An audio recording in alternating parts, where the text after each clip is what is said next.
Como surgiu o seu interesse pela botânica? Você teve alguma inspiração? Bom, a natureza ela sempre esteve muito presente na minha infância. E os meus pais, eles tiveram um papel muito importante nisso. A minha mãe sempre gostou de planta, nós sempre tivemos jardim na nossa casa. E minhas avós também gostavam bastante, então eu lembro até hoje do jardim de dálias da minha avó, então isso foi muito marcante para mim. Meu pai também, meu pai adora pescar e eu adorava quando ele me levava nessas pescarias, a gente fazia trilha, entrava no rio para bater peneira, para ele poder me mostrar os peixes, as plantas que tinham ali na água. Então tudo isso até hoje está muito presente na minha memória. E não só isso, né? Naquela época parava-se para observar mais a natureza. A gente parava para apreciar a copa de uma árvore florida, coisa que hoje a gente não faz quase, né? Isso está se perdendo. As pessoas elas têm uma vida muito corrida e acham que isso é uma perda de tempo. Infelizmente, então isso está sumindo. E ao longo do tempo eu percebi que esse carinho, na verdade, ele se transformou numa necessidade. Eu tinha necessidade de contribuir de alguma forma com a preservação. E isso ficou muito claro para mim quando eu comecei o ensino médio.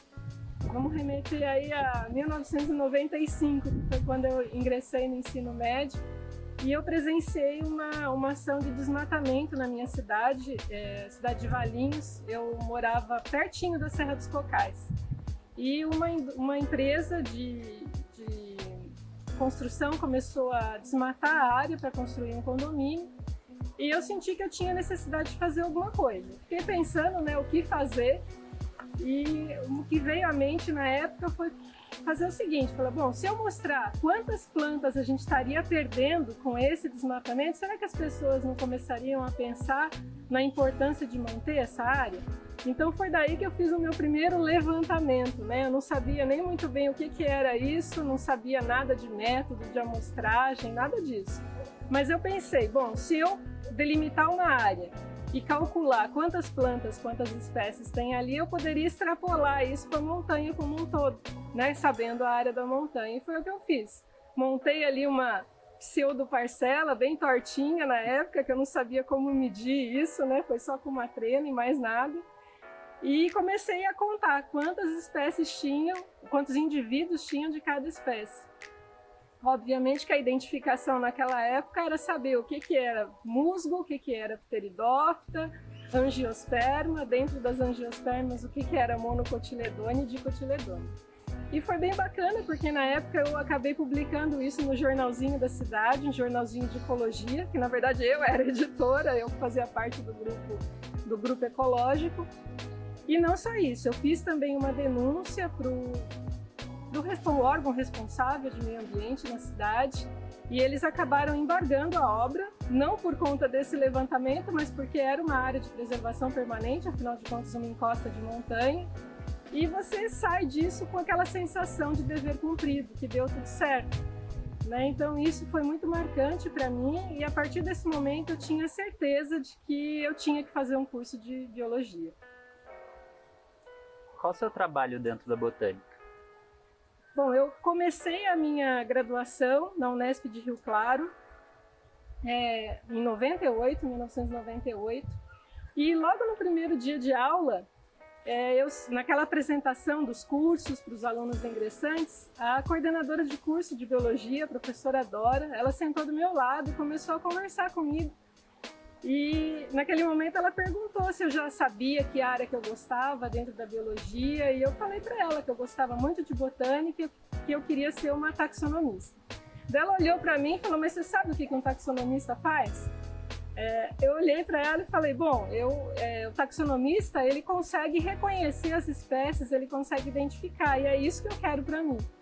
Daí ela ficou surpresa e falou, bom, então a hora que acabar aqui eu vou te apresentar para um professor.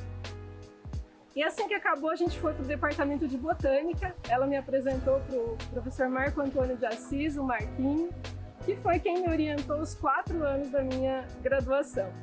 Foi muito interessante, naquele dia ele conversou um pouquinho comigo, né, e falou assim para mim, bom, aqui tem um professor que está aqui há mais tempo, ele tem alguns projetos e eu acho que seria bacana você trabalhar com ele. Daí ele estava na sala do lado. Daí nisso o Marco saiu da sala, me deixou ali e foi lá conversar com ele. E como a sala era do lado, eu só ouvindo, né? Daí esse professor falou para ele, mas aluna de primeiro ano, você tá doido? Não quero nem saber. Daí nisso volta o Marco, todo sem graça, né? Sem saber muito o que dizer. Daí ele fala para mim, bom, eu tô com uma ideia aqui de um projeto, amanhã a gente começa. Então eu saí dali muito contente, sabendo que eu já ia começar um trabalho de iniciação científica no segundo dia de aula. E trabalhei com ele os 4 anos. A gente desenvolveu 2 projetos principais, um mais voltado para ferramentas úteis na taxonomia e levantamento florístico de plantas trepadeiras. Quando eu estava terminando a minha graduação, surgiu a oportunidade de trabalhar no projeto Biota da FAPESP com o pessoal da Exalc, no projeto Parcelas Permanentes. Então eu prestei o mestrado na Exalc, continuei trabalhando com plantas trepadeiras ao longo dos 2 anos do mestrado, sob orientação do professor Vinícius Castro Souza, na época. Finalizei isso, depois emendei já um doutorado, só que não mais na Exalc, mas na Unesp em Rio Claro, novamente, voltei para lá, só que com um trabalho de revisão. Eu comecei a trabalhar com um grupo que me deu bastante trabalho para identificar um gênero dentro da família Bignoniaceae e achei interessante fazer um estudo taxonômico mais aprofundado desse gênero. E voltei para Rio Claro porque o Marco ele tinha um carinho muito especial por esse gênero, então eu achei que seria interessante voltar a trabalhar com ele. Fiz o meu doutorado em Rio Claro, logo depois teve a oportunidade de fazer pós-doutorado na Unemate, em Cáceres. Foi o Programa Nacional de Pós-Doutorado, e os cursos de pós tinham a possibilidade de conseguir bolsa de pós-doutorado. Então, na época, eu e meu marido, nós montamos um projeto, mandamos para lá, para pós, eles mandaram para a CAPES, o programa aprovou o projeto, e a gente encarou aí essa empreitada, apesar de ter saído só uma bolsa e não 2, como a gente havia pedido. A gente não ficou muito tempo por lá. Logo depois surgiu a oportunidade do Programa de Desenvolvimento Científico Regional do CNPq, bolsa de pós-doutorado também, mas na Universidade Federal do Pará, na UFPA. Então a gente mandou o projeto para lá, conseguimos aprovar, só que quando a gente estava para se mudar para Santarém, que era a sede do campus, que a gente estava pleiteando a vaga, surgiu o concurso. E a gente prestou o concurso, abriu 2 vagas de botânica. Foi nessa época que mudou a universidade. Eles dividiram a universidade antes de dividir o estado. Então a UFPA se dividiu em UFOPA, a Universidade Federal do Oeste do Pará, e algumas unidades continuaram como UFPA. E por conta dessa mudança, abriram vagas na área de botânica. E nós 2 passamos e fomos para o Pará. Ficamos 2 anos lá nessa região, entre Santarém e Oriximiná, foram as unidades que a gente atuou. E nesse meio tempo aí surgiu a oportunidade de voltar para a Unesp, voltar para essa instituição que eu tenho um carinho muito grande, afinal de contas foram 8 anos dentro da Unesp, e em 2012 eu voltei e estou no campus de Assis até então, trabalhando na área de botânica, com taxonomia, que foi a primeira ideia que eu tive de trabalho, e continuo com ela até hoje, com levantamentos florísticos, floras, estudos de revisão, tanto quanto pesquisa e orientando meus alunos. A universidade é construída pelo tripé: pesquisa, ensino e extensão. Então, além da pesquisa e sala de aula, quais outros projetos você participa dentro da faculdade? Nos últimos anos, eu estou investindo bastante em projetos de extensão. Eu vejo a extensão como algo prioritário, como algo muito importante dentro da universidade. Essa ponte entre universidade e sociedade, ela é fundamental. A sociedade precisa saber o que é feito aqui dentro e como que nós podemos contribuir, como que nós podemos promover o desenvolvimento e o equilíbrio dessa sociedade. Então, isso é chave. Sabendo dessa necessidade, eu comecei a fazer esses projetos de extensão. Então, assim, um projeto que eu tenho bastante carinho foi o projeto de capacitação de professores, o projeto Ciências na Prática, Construindo Conhecimento. Esse projeto ele foi voltado para professores de ensino fundamental, das escolas aqui da nossa região. Nós trabalhamos com vários temas da Base Nacional Comum Curricular, E para cada tema a gente fez uma aula prática. Uma aula prática com materiais de baixo custo, de fácil acesso, para que tudo isso pudesse ser reproduzido nas nossas escolas públicas. Foi muito bacana porque foram mais de 300 professores capacitados. E no final do ano de 2019, que foi a última edição do projeto, depois veio a pandemia, a gente não conseguiu continuar, mas nessa última edição, no final do ano, quase todas as escolas públicas do município de Assis fizeram feiras de ciência, então isso foi muito gratificante. Além desse, eu trabalhei também com arborização urbana aqui no município de Assis, foi um projeto em parceria com a prefeitura. No nosso viveiro aqui na Unesp, nós produzimos mais de 3.000 mudas e tudo isso foi plantado aqui no município, em eventos públicos, em atividades com escolas. Então foi uma contribuição bastante significativa para a região. E essas mudas elas foram produzidas por nossos alunos aqui de graduação, foram vários alunos trabalhando nesse viveiro de mudas. Também teve o projeto de horta nas escolas, então nós unimos a necessidade de uma alimentação saudável com a ideia da importância do cultivo de plantas, então foram feitas hortas em várias escolas. Tem também orientação de alunos PIBIC Júnior, alunos de ensino médio, eles vêm para a universidade trabalhar com a gente, não agora, né, por conta da pandemia, mas ao todo já foram mais de 15 alunos de ensino médio que eu orientei. E é muito gratificante saber que muitos desses alunos ingressaram na universidade, hoje inclusive alguns estão formados, aqueles que eu orientei na época que eu estava lá no Pará.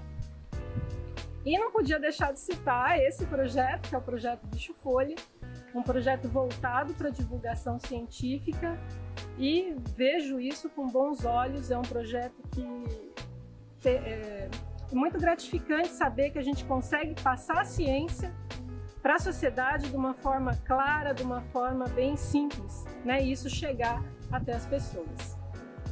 Sendo mulher, professora e pesquisadora, como você acha que sua trajetória impactou alunos de graduação e ensino médio? Bom, na verdade, eu acredito que quando a gente faz aquilo que a gente gosta, aquilo que a gente ama, isso aparece de forma muito clara, né? Então a gente consegue transparecer isso para as pessoas que estão à nossa volta. E é isso que eu procuro passar para quem trabalha comigo, para os meus alunos, para todo mundo que está à minha volta. Fazer aquilo que a gente gosta, com carinho, com dedicação, e que com certeza a gente vai conseguir um resultado positivo. Não, às vezes não acontece na hora que a gente deseja, mas esse resultado com certeza ele vem. Você teve algum financiamento durante sua formação acadêmica? Você acha que a situação de hoje está muito diferente? Sim, eu tive financiamento ao longo de toda a minha formação acadêmica. Então eu posso dizer que eu fui beneficiada nesse sentido, porque eu sempre estudei em escola pública. E quando eu estava no meu 3º ano do ensino médio, eu ganhei o manual da VUNESP para prestar o vestibular da Unesp pelo programa Formação de Professores. Quando eu ingressei, como eu tive uma pontuação boa, uma classificação boa no vestibular, a VUNESP ela me concedeu uma bolsa de estudos pelos meus 4 anos de graduação. Então eu tive bolsa desde o primeiro dia de aula até o último. Nesse meio tempo eu acabei trocando de bolsa, eu desisti da VUNESP porque eu consegui o PIBIC de CNPq, mas finalizei os 4 anos de graduação com bolsa. Antes de terminar a graduação, uns 4 meses antes, eu mandei o projeto para a FAPESP de mestrado. Saiu esse resultado em janeiro, eu lembro disso até hoje, finalzinho de janeiro, início de fevereiro eu começava o mestrado. Então, basicamente, foi aí um intervalo de 1 mês só, sem bolsa, entre a graduação e o mestrado. Doutorado também eu consegui emendar, terminei o mestrado e já comecei o doutorado logo em seguida, com bolsa também. Também tive bolsa de pós-doutorado, tanto pelo Programa Nacional de Pós-Doutorado, como pelo CNPq, depois no Desenvolvimento Científico Regional, DCR. Então, ou seja, eu tive bolsa ao longo de toda a minha formação acadêmica. Eu vejo que hoje isso está muito diferente, né? Está muito mais difícil conseguir essas bolsas, né? E por que isso? A gente sabe que a demanda aumentou muito nos últimos anos e, ao mesmo tempo, a gente sabe que a ciência no Brasil está negligenciada. Então, a gente tem um investimento muito menor em pesquisa. Então, por isso que não é tão simples assim conseguir essas bolsas. recentemente houve um visível ganho para as mulheres. O currículo Lattes finalmente passou a incluir o registro da licença maternidade. No entanto, sabemos que essa é uma mudança muito recente frente a uma demanda tão antiga e que nos fez pensar em como é ser uma mãe cientista. Você encontrou dificuldade de conciliar com a sua carreira? Como você encara essa nova alteração do currículo Lattes? Sem dúvida foi uma alteração muito positiva. Não é fácil conciliar a vida acadêmica, essa vida profissional, com a maternidade.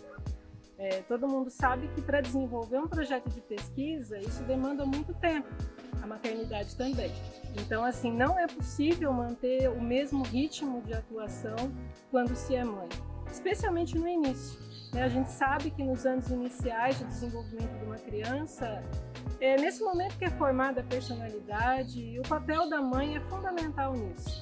A gente fala mãe porque, em geral, é a mãe que está presente, mas a gente sabe que tem situações em que o pai assume essa posição, ou um outro membro da família, uma outra pessoa, mas seja quem for, esse período ele basicamente se resume em duas coisas: é muito amor e muita dedicação.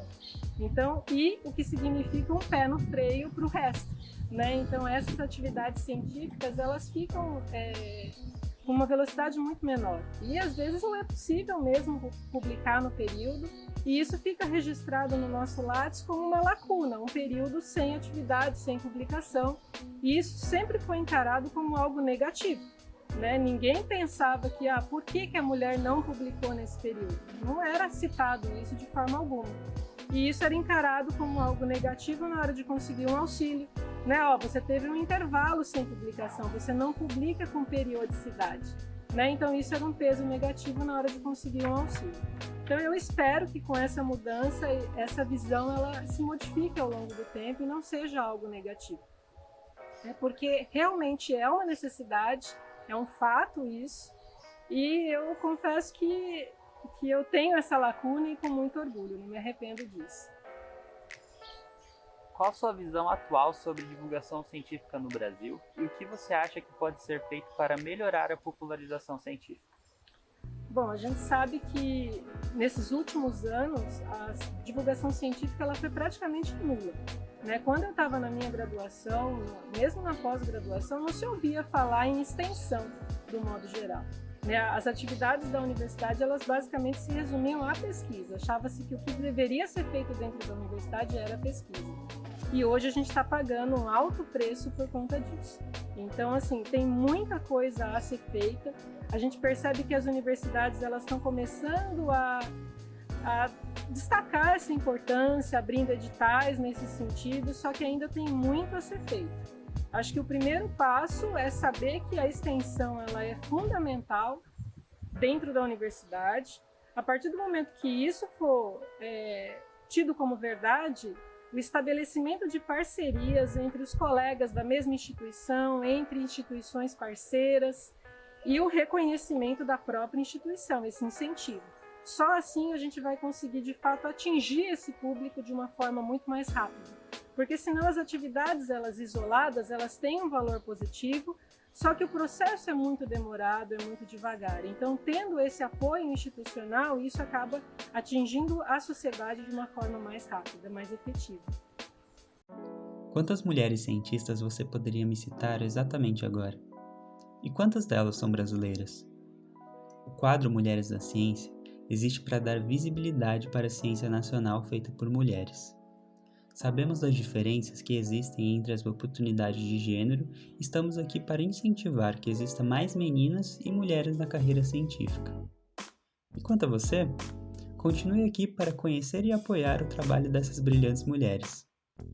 No quadro de hoje, nós contamos com a participação de uma pessoa muito especial para todo o projeto, a professora doutora Renata Giassio Dulucci, também coordenadora do projeto Bichofolha. Sem seu apoio, suas sugestões, parceria e amizade, o projeto não seria o que ele é hoje. À professora Renata, os nossos mais sinceros agradecimentos.